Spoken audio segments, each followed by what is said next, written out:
উৎসবেই মানে এত dynamic acting করেছেন, একদিকে আপনি খাইস্টার মতো আচরণ করছেন এবং শেষের দিকে যে আপনার একটা ডায়লগ, মানে কোনো পাষাণবোধ হয়ে ওই সিনে চোখ ভেজেনি তার এমন হয়নি যে মা আমি যদি জমিদার হইতাম আমার সব কিছু তোমরা দিয়ে দিতাম।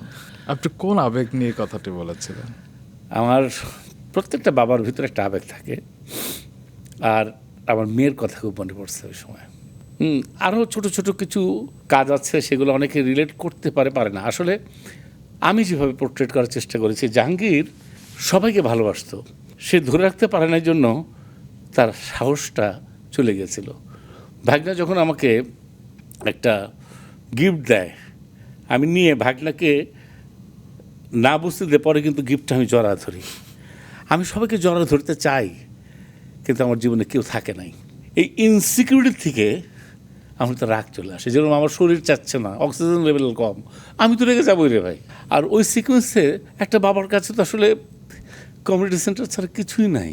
এবং এটা মেয়ে ওই দিন সকালে শুনলো, জাস্ট একটু আগে শুনছে, বউ চলে গেছে। এই সব কিছু মিলে এটা তুমিও যদি বলতা, আমরা রহা করে কাঁদতে চলে আসতাম, আমার বলার জন্য না। আপনি